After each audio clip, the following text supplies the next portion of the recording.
मोहिनी वासु को सम्मोहित करके उसे पूरी तरह अपने वश में करना चाहती थी, लेकिन दासी श्यामा की वजह से वो सम्मोहन टूट गया था। सम्मोहन टूटने के बाद भी उसका असर वासु पर रह गया था और वासु मोहिनी की तरफ लगातार खींचने लगा। यहां तक कि बिना सोचे मणि का इस्तेमाल भी मोहिनी को खुश करने के लिए करने लगा था, जिससे राजा शिवेंद्र को वासु की फिक्र होने लगी थी। राजा शिवेंद्र रानी भारंगी की तस्वीर के सामने खड़े होकर वासु के विषय में बातें कर रहे थे कि तभी अचानक उनकी आंखों के सामने अंधेरा छाने लगा। वो मेज का सहारा लेकर अपने बिस्तर तक गया और वहां बैठ गया। असल में राजा शिवेंद्र की जाती हुई शक्तियों के असर के कारण ही उनकी आंखों के सामने अंधेरा छा गया था। उम्र के साथ धीरे धीरे राजा शिवेंद्र की शक्तियां भी जा रही थी। अगले दिन सुबह के वक्त दमयंती मंदिर जाने के लिए तैयारी कर रही थी। उसने पूजा की थाली में कुछ फूल रखे और थाल लेकर बाहर निकली ही थी कि सामने मोहिनी दिख गई। उस दिन हार के बाद मोहिनी दमयंती से और भी ज्यादा चिढ़ने लगी थी, इसलिए दमयंती को सामने देखते ही मोहिनी को उस पर भड़ास निकालने का मौका मिल गया। कितना भी भगवान को पूज लो, जो चीज जिसके लिए बनी होती है ना, वो उसी की होकर रहेगी। दमयंती मोहिनी से कुछ कहना नहीं चाहती थी।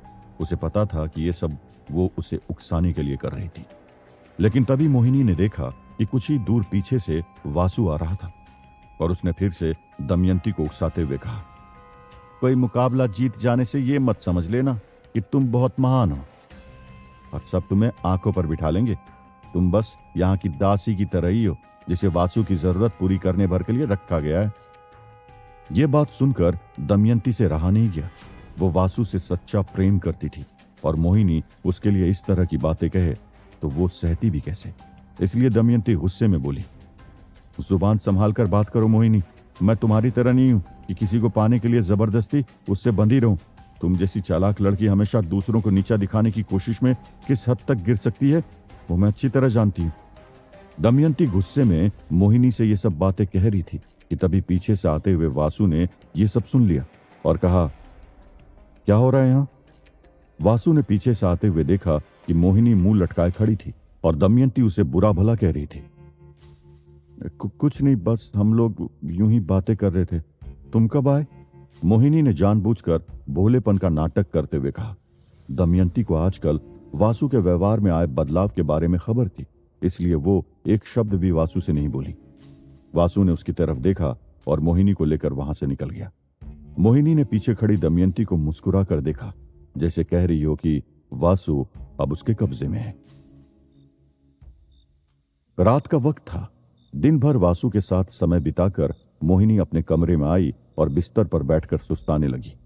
सम्मोहन के असर के बाद भी मोहिनी को ऐसा मौका नहीं मिला था जहां वो वासु से मणि के बारे में कुछ पता कर सके। हालांकि वासु अब ज्यादातर उसी के साथ समय बिताता था, लेकिन अब सम्मोहन का असर लगभग खत्म हो चुका था। जब भी मोहिनी वासु के करीब जाने की कोशिश करती, तभी कोई न कोई ऐसी घटना हो जाती कि सब कुछ खराब हो जाता। बिस्तर पर बैठी मोहिनी का यही सब सोचकर दिमाग खराब हो रहा था। वो उठी और अपने चेहरे पर ठंडा पानी मारकर चेहरे को साफ करने लगी। तभी अटारी पर उसे किसी की आहट हुई। आहट सुनकर मोहिनी सावधान हो गई। धीरे धीरे कदम बढ़ाकर वो जैसे ही अटारी की दहलीज पर पहुंची, किसी ने उसके बाजू में छलांग लगा दी, जिससे उसकी चीख निकल गई। गनीमत रही कि चंद्रा ने उसे शांत रहने का इशारा किया, जिससे उसकी आवाज वहीं दबी रह गई। इस तरह चोरों की तरह यहां आने की क्या जरूरत आन पड़ी चंद्रा? अभी मैं चीखने वाली थी। मोहिनी चंद्रा को डांटते हुए बोली। चंद्रा ने मुस्कुराते हुए कहा, और कोई जगह ही नहीं मिली तुमसे मिलने की, और आजकल तो वासु तुमसे एक पल के लिए जुदा नहीं होता, इसलिए मुझे यहां आना पड़ा। यहां आना खतरे से खाली नहीं है चंद्रा, वासु जब चाहे मुझसे मिलने आ जाता है।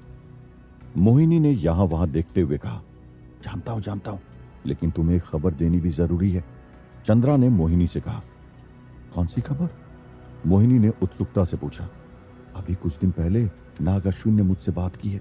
वो बहुत गुस्से में है और उन्होंने चेतावनी दी है कि अगर जल्द से जल्द मणि लाकर उसे नहीं दी तो वो हम दोनों का खात्मा कर देगा। नाग अश्विन का नाम सुनते ही मोहिनी का चेहरा पीला पड़ गया, क्योंकि नाग अश्विन का गुस्सा मोहिनी के लिए बहुत खतरनाक था। जिस तरह उसने मोहिनी को प्रकट किया था, वो एक पल में उसे खत्म भी कर सकता था। अपने आप को संभाल कर वो चंद्रा से बोली, नाग अश्विन से कह दो कि बस कुछ ही दिनों में मैं मणि उसके सामने पेश कर दूंगी। चंद्रा, अब मुझे जल्द से जल्द वासु से मणि का पता करना होगा। जैसे उसका पता मिल गया ना, फिर उसे पाना उतना कठिन नहीं है। हाँ, ये तो है, लेकिन जिस तरह से वासु तुम्हारे साथ वक्त बिताया करता है, उससे तो मुझे लगा कि तुमने अब तक मणि का पता भी लगा लिया होगा। चंद्रा ने मोहिनी से कहा, मैं कई बार पता करने के एकदम करीब पहुंच चुकी हूं, लेकिन कुछ ना कुछ ऐसा हो जाता है ना कि मेरी चाल नाकाम हो जाती है। पर अब और नहीं, मैं किसी भी तरह वासु से मणि का पता लगा कर ही रहूंगी। मोहिनी का गुस्सा 7वें आसमान पर था। उसने मुट्ठी भींचते हुए कहा, ठीक है, याद रहे जो भी करना है ना, हमें जल्दी करना है। देर हमारे लिए बुरी साबित हो सकती है। इतना कहकर चंद्रा किसी जादू की तरह हवा हो गया और मोहिनी रात भर बैठी ये सोचती रही कि कैसे वासु से मणि का पता लगाए। सुबह होते ही वासु नहा धोकर तैयार हुआ और सीधा मोहिनी के कक्ष की तरफ बढ़ गया। वो रास्ते में ही था कि धर्मसेन ने सामने से आकर उसे रोकते हुए कहा, वासु, कुछ लोग अपनी शिकायत लेकर आए हैं। कहते हैं वो परेशान हैं और तुमसे मिलना चाहते हैं। मोहिनी के कमरे में जाता हुआ वासु ये सुनकर रुका और धर्मसेन से बोला, धर्मसेन, मैं अभी किसी काम से जा रहा हूं। तुम एक काम करो, उसकी समस्या सुनो और जितना हो सके अपने स्तर से हल की कोशिश करो। ठीक है, लेकिन अगर कोई बड़ी समस्या रही तब? धर्मसेन ने वासु से पूछा। तब चंद्रा भैया से कहना, अब मैं ही अकेला सबकी शिकायत नहीं सुन सकता ना। वासु ने धर्मसेन को जवाब देते हुए कहा। ठीक है वासु। धर्मसेन एक कदम पीछे हुआ और वहां से निकल गया। वासु जब मोहिनी के कमरे में पहुंचा तो वो नहाकर तैयार हो चुकी थी। मोहिनी के सुंदर रूप को देखकर वासु कुछ पल तो खो सा गया। फिर उसके पास आता हुआ बोला, इस तरह अगर सजोगी तो राज्य के सारे लोग काम छोड़कर तुम्हारे दर्शन करते रहेंगे। लेकिन वासु की बात को मोहिनी ने बस यूं ही हंसकर टाल दिया और वापस अपना श्रृंगार करने लगी। बस भी करो ना, अब और कितना श्रृंगार करोगी? वासु ने मोहिनी के बालों से खेलते हुए कहा, लेकिन मोहिनी ने अपने बाल झटक दिए। अरे क्या हुआ? मुझसे नाराज हो क्या? बात क्या हुई वो तो बताओ। कुछ नहीं, अब आप आने वाले राजा हैं। आप जिसे चाहेंगे उसे अपने कदमों की धूल बना लेंगे। मैं तो बस एक साधारण सी लड़की हूं। ये कहते हुए मोहिनी ने उस तरफ चेहरा कर लिया। तुम क्या कह रही हो मोहिनी? मुझे तो कुछ भी समझ में नहीं आ रहा। वासु ने मोहिनी से कहा। समझ आएगा भी क्यों? तुम्हें मेरी पड़ी ही क्या है? जब जैसा मन हुआ तो किसी को भी अपने पास बुला लिया, वरना मैं तो हुई। मोहिनी ने तीखे अंदाज में कहा। मैंने किसको कहां बुला लिया मोहिनी? देखो साफ साफ कहो, बात क्या है? वासु मोहिनी के इस तरह के व्यवहार से बेचैन होने लगा और मोहिनी की तरफ देखते हुए बोला, बात क्या है? कल रात में अकेली यहां सो रही थी और तुम वहां अपने कक्ष में मजे उड़ा रहे थे। मोहिनी ने वासु को घूरते हुए कहा। क्या क्या कहा तुमने? मैं मजे उड़ा रहा था? नहीं मोहिनी, ये तुम क्या कह रही हो? तुम्हें लगता है मैं ऐसा हूं? वासु ने जब मोहिनी की बात सुनी तो हैरान हो गया। अभी तक तो नहीं लगता था, लेकिन जब कोई अपनी आंखों के सामने किसी घटना को देख ले तो भरोसा तो करना ही पड़ता है ना। मोहिनी ने दबी हुई आवाज में कहा। आंखों से? तुमने क्या ऐसा देख लिया? जब कुछ हुआ ही नहीं तो तुमने देखा क्या? वासु ने आश्चर्य से पूछा। अच्छा, मैं कल रात अपने कक्ष के दरवाजे लगाने गई तो मैंने दमयंती को तुम्हारे कक्ष से बाहर भागते देखा। वो झूठ था? अगर तुम्हें यही सब करना है तो खुलकर करो ना, मैं तो वैसे भी तुम्हें रोक नहीं पाऊंगी। ये कहते कहते मोहिनी का गला रुंध गया, जिसे देखकर वासु परेशान हो गया। वासु के लिए मोहिनी का रोना इस बात का सबूत था कि वो सच कह रही होगी, वरना भला वो रोती क्यों? वो झट से उसके सामने गया और मोहिनी के सर पर हाथ रखकर बोला, मोहिनी, तुम रोना बंद करो। देखो, मैं मान गया कि तुम सच कह रही होगी, लेकिन मैं तुम्हारी कसम खाकर कहता हूं, जो तुम सोच रही हो ना वैसा कुछ भी नहीं है। बल्कि मैं तो खुद कल जल्दी सो गया था। तुमने जो देखा मुझे उसके बारे में जरा भी अंदाजा नहीं है। मोहिनी ने आंसू भरी आंखों से वासु को देखा और उसका हाथ अपने हाथ में लेते हुए बोली, ठीक है, मुझे भरोसा है कि तुम मेरी झूठी कसम नहीं खाओगे, लेकिन वासु, मुझे जरा भी अच्छा नहीं लगता जब तुम किसी और लड़की के आसपास भी हो। तो जब मैंने दमयंती को वहां देखा तो दिल के जैसे 100 टुकड़े हो गए। तुम्हें पता भी है कि मैं रात भर से कितनी बेचैन थी। लग रहा था कि अपने आप को ही खत्म। बस बस, ऐसी अशुभ बातें अपने मुंह से नहीं निकालते। वासु ने आधी बात में ही मोहिनी के होंठों पर उंगली रखते हुए कहा। हाँ, नहीं निकालूंगी। मुस्कुराते हुए मोहिनी ने कहा। अब एक भी आंसू बाहर नहीं आने चाहिए, समझे? वासु मोहिनी के आंसू पोंछते हुए बोला। कुछ पल शांत रहकर मोहिनी बोली, वासु, अगर तुम कल रात सो चुके थे तो फिर दमयंती तुम्हारे कमरे के बाहर क्या कर रही थी? पता नहीं, हो सकता है किसी काम से आई हो। वासु ने मोहिनी से कहा। हाँ, लेकिन अगर काम से आई होती तो तुमसे तो जरूर पूछती, और उतनी रात में उसे क्या काम आने लगा? मोहिनी की इस बात का वासु के पास कोई जवाब नहीं था। वो ये सुनकर चुप रह गया। मोहिनी भी कुछ पल शांत रही और अपना सबसे अहम पासा फेंकते हुए बोली, वासु, अगर बुरा न मानो तो एक बात कहूं क्या? मैं तुम्हारी बात का बुरा क्यों मानूंगा भला? जो दिल में आए कह दो मोहिनी। वासु उसके बालों से खेलते हुए बोला। तुम्हें पता है वासु, हमेशा बड़े से बड़े रिश्ते में दरार कब आती है? जब उनके बीच में सत्ता या लालच आ जाए। कितना भी गहरा रिश्ता क्यों न हो, लालच एक ऐसा दानव है जो आदमी की बुद्धि भ्रष्ट कर देता है। देखो वासु, मैं जानती हूं कि दमयंती और बाकी सब तुम्हारे दिल के बहुत करीब है, लेकिन ये दीमक समान लालच कब किसके दिमाग में लगकर उसे खा जाए पता नहीं चलता। वासु मोहिनी की बात ऐसे सुन रहा था जैसे कोई बहुत ज्ञान की बातें हो रही हो। मोहिनी ने बोलना जारी रखा, मैं खुद इसकी साक्षी रही हूं कि तुम्हें मणि कितनी कठिनाइयों से मिली है। अगर वो किसी गलत हाथों में पड़ गई तो मुसीबत हो जाएगी ना। कल रात मैंने जो देखा उसे देखकर तो मुझे और ज्यादा फिक्र सताने लगी है। वासु, तुम्हें मणि बहुत ही सुरक्षित स्थान पर रखनी होगी ताकि किसी के हाथ वहां तक ना पहुंच पाए। मैं तो ये कहती हूँ कि तुम मुझे भी उसके बारे में ना पता चलने दो। सबको पता है कि मैं तुम्हारे कितने करीब हूं, और अगर मुझे मणि का पता होगा तो लोग मुझे नुकसान पहुंचाकर मणि के बारे में जान सकते हैं। मोहिनी, तुम कुछ भी मत बोलो। मेरे रहते तुम्हें कोई नुकसान नहीं पहुंचा सकता है। वक्त आने पर मैं मणि के बारे में सब बता दूंगा और अच्छी तरह ध्यान रखूंगा कि किसी की नजर मणि पर ना पड़े। कल रात भर मोहिनी जागकर ये सोचती रही थी कि कैसे वो मणि के बारे में पता कर पाएगी। अचानक उसके दिमाग में दमयंती की सूरत आ गई और उसने इस कहानी को गढ़ा जिससे वासु के दिल में दमयंती के लिए नफरत के साथ मणि का भी पता लग सकता था। और आखिर मोहिनी की ये चाल काम कर गई। वासु ने आज उसे खुद कहा कि वो उसे मणि के बारे में बताएगा। वासु ने जब मोहिनी से दमयंती के बारे में ये सब सुना तो उसे कुछ अजीब लगा।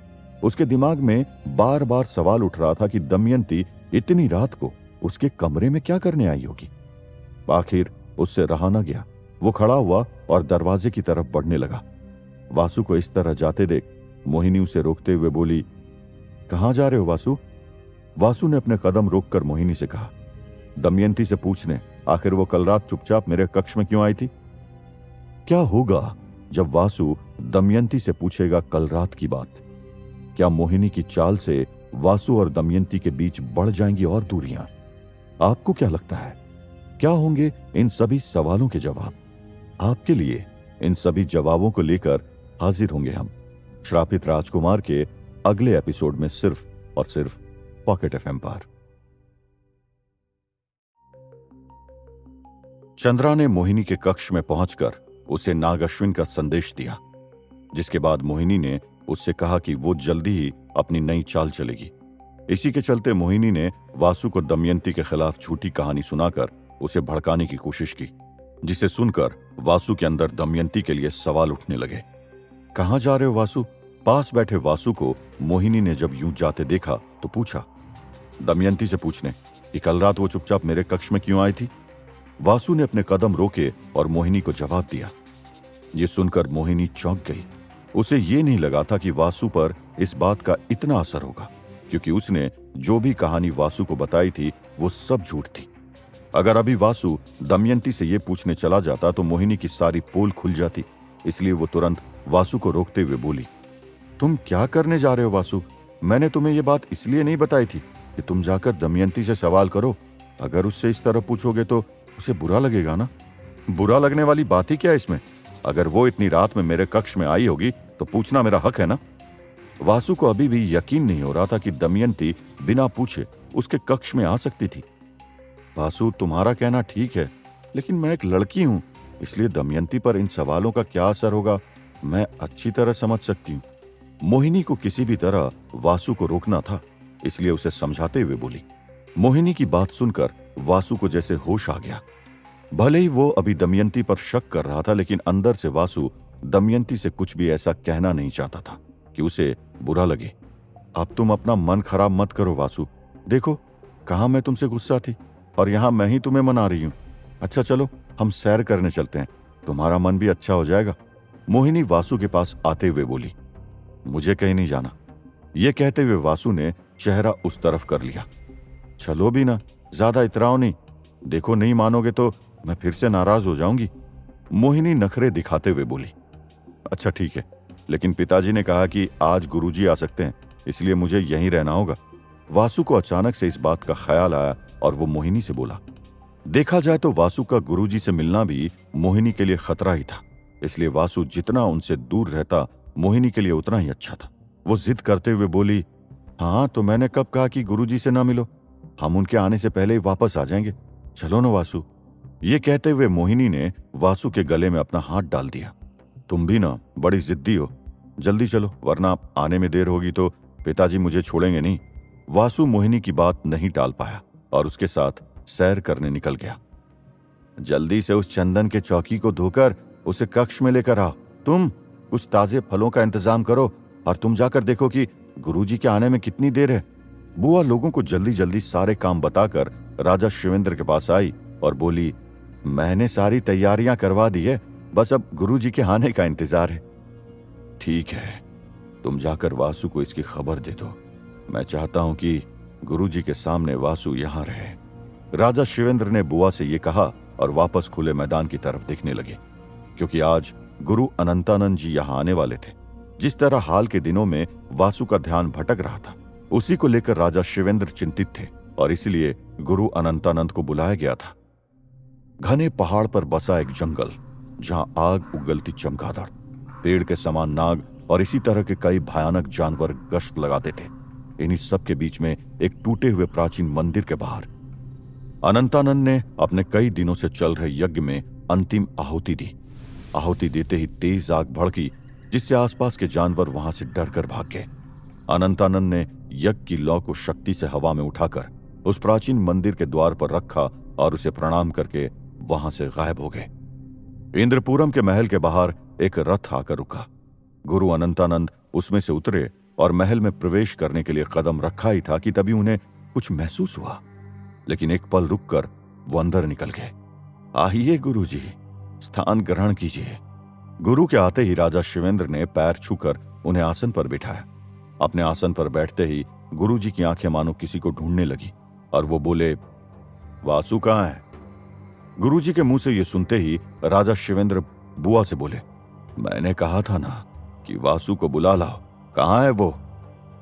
मैं उसे बुलाने गई थी, लेकिन दास ने बताया कि वो मोहिनी के साथ सैर करने गया है, इसलिए मैं वापस आ गई। बुआ धीरे से राजा शिवेंद्र से बोली। राजा शिवेंद्र को यह अजीब लगा। उसने वासु को पहले ही बताया था कि आज गुरुजी आने वाले थे, तब भी वो सैर करने चला गया। गुरुजी वो राजा शिवेंद्र कुछ कहते, इससे पहले गुरु ने सबको बाहर करवाने का इशारा किया। गुरुजी के आदेशानुसार राजा शिवेंद्र ने तुरंत बुआ को छोड़कर सबको बाहर जाने के लिए कहा। अब कक्ष में सिर्फ बुआ और शिवेंद्र बचे हुए थे। राजा शिवेंद्र, मैंने यहां आने से पहले एक यज्ञ पूरा किया था। महल में पहला कदम रखते ही मुझे यहाँ के वातावरण में अशुद्धि महसूस हुई। हालांकि ये उतना बड़ा विषय नहीं है, लेकिन फिर भी वासु को हमेशा चौकन्ना रहना आवश्यक है। गुरुजी ने राजा शिवेंद्र से कहा। जी गुरुजी, मैं इस बारे में जरूर उससे बात करूंगा। राजा शिवेंद्र गुरुजी से बोले। राजा शिवेंद्र ने गुरुजी से जिन मुसीबतों के बारे में अभी सुना था, उसे क्या पता था कि उनमें से एक मुसीबत उसी के बाजू में बैठी थी। अनंतानंद की बातें सुनकर बुआ का मन खुश हो गया था। हालांकि उसे इस बात का भी डर था कि गुरुजी ने राजा शिवेंद्र से वासु को सावधान रहने के लिए कह दिया, फिर भी वो पीछे रहकर मोहिनी पर भरोसा तो कर ही सकती थी। यहां वासु मोहिनी के साथ हवा में सैर करके वापस आ चुका था और वो अपने कमरे में जा ही रहा था कि तभी उसे सामने राजा शिवेंद्र दिखाई दिए। राजा शिवेंद्र को देखकर मोहिनी वहां से चुपचाप निकल गई। मैंने कहा था ना कि गुरुजी आने वाले हैं, तब भी तुम सैर करने निकल गए। राजा शिवेंद्र ने वासु के चेहरे को देखते हुए कहा। पिताजी, वो मेरा मन कुछ अच्छा नहीं लग रहा था और मुझे लगा कि वक्त से पहले आ जाऊंगा, लेकिन आने में देर हो गई। वासु जानता था कि राजा शिवेंद्र अभी गुस्से में है, इसलिए नजर चुराता हुआ बोला, ऐसा कैसे मन खराब हुआ कि इन वक्त पर तुम्हें सहर करने जाना पड़ गया? देखो बेटा, मैंने तुम्हें आने वाला राजा घोषित कर दिया है। अब तुम्हें जिम्मेदारी और समझदारी से काम लेना होगा। आगे तुम्हारी मर्जी। इतना कहते ही राजा शिवेंद्र वहां से निकल गए। रात का वक्त था। महल में मशालों की लौ के अलावा सब नींद के आगोश में थे, लेकिन एक काली परछाई दीवार के सहारे गलियारों में आगे बढ़ रही थी। 1, 2, 3, 4 इस तरह वो एक एक कक्ष को पार करती हुई मोहिनी के कमरे के सामने पहुंच गई। दरवाजे की दरार से 2 आंखों ने मोहिनी के कक्ष का जायजा लेना शुरू किया कि तभी किसी ने उस परछाई पर हाथ रख दिया। कौन? अभिनव जोर से चिल्लाता, इससे पहले ही दमयंती ने उसे चुप करा दिया और उसकी चीख अंदर ही रह गई। दरअसल वो परछाई अभिनव की थी। अभिनव, तुम यहां क्या कर रहे हो? दमयंती ने अभिनव को सवालिया नजरों से देखते हुए कहा। कुछ नहीं, मैं वो बस टहल रहा था। अभिनव हड़बड़ाते हुए बोला। इस वेश में? देखो, सच सच कहो वरना अभी सबको बता दूंगी। दमयंती ने अभिनव को धमकी देते हुए कहा। दमयंती की धमकी सुनकर अभिनव डर गया और तुरंत उससे बोला, नहीं नहीं, मैं तुम्हें सब बताता हूं दमयंती, लेकिन पहले यहां से कहीं और चलो। दमयंती ने पहले तो अभिनव को कुछ पल देखा, फिर वे दोनों एक तंग अंधेरी जगह पर चले गए और यहां अभिनव ने बोलना शुरू किया। देखो दमयंती, मैं जो भी कहूंगा ना, सब सच कहूंगा। अगर इसमें तुम्हें कुछ गलत लगे तो बेशक तुम सबको मेरी जासूसी वाली बात बता देना। कलश से मणि लेने के लिए जब वासु और हम सब कलश से लड़ रहे थे, तब मैं बुरी तरह जख्मी हो गया था। जख्म इतना गहरा था कि मुझे युद्ध से अलग होना पड़ा और मोहिनी को मेरी रक्षा के लिए वहां रखा गया। लेकिन बेहोशी के बाद जैसे ही मैंने आंख खोली, मोहिनी के हाथ मेरे गले के एकदम पास थे, मानो वो मुझे खत्म करना चाहती हो। अभिनव की बात सुनकर दमयंती के होश उड़ गए। इधर अभिनव ने आगे कहा, हाँ, मुझे भी पहले तुम्हारी तरह हैरानी हुई, लेकिन यहां आकर मैंने जब मोहिनी की हरकतों पर गौर किया ना, तो मुझे उस पर शक होने लगा। लेकिन अभी तक मुझे उसके खिलाफ कोई पक्का सबूत नहीं मिला है जिससे मैं उसकी पोल खोल सकूं। बस इसलिए अभी यहां आया था ताकि उसके बारे में कुछ पता चल सके। अभी तक दमयंती को लगता था कि उसे ही मोहिनी की यह हरकत नजर आती थी, लेकिन आज जब उसने अभिनव की बात सुनी तो उसका शक मोहिनी पर और गहरा हो गया और वो भी अभिनव को इस बारे में बताते हुए बोली, अगर मैंने भी ऐसा कुछ गौर न किया होता तो मैं कभी तुम्हारी बातों का विश्वास न करती, लेकिन मैंने भी मोहिनी की आंखों में वो छल देखा है जो किसी को नजर नहीं आता। मुझे लगता है वासु के पास रहकर उसे अपने जाल में फंसाना ही उसकी चाल है। इसके पीछे उसका जरूर कोई बड़ा फायदा होगा। जब दमयंती ने भी मोहिनी के बारे में अभिनव को बताना शुरू किया तो उसे कुछ राहत मिली। कोई तो था जिसने उसकी बात का भरोसा किया था। अभिनव ने आगे अपनी बात रखते हुए कहा, दमयंती, उस मोहिनी का वासु के पास रहना किसी खतरे से खाली नहीं है। वो वासु से मणि का गलत इस्तेमाल करवा रही है।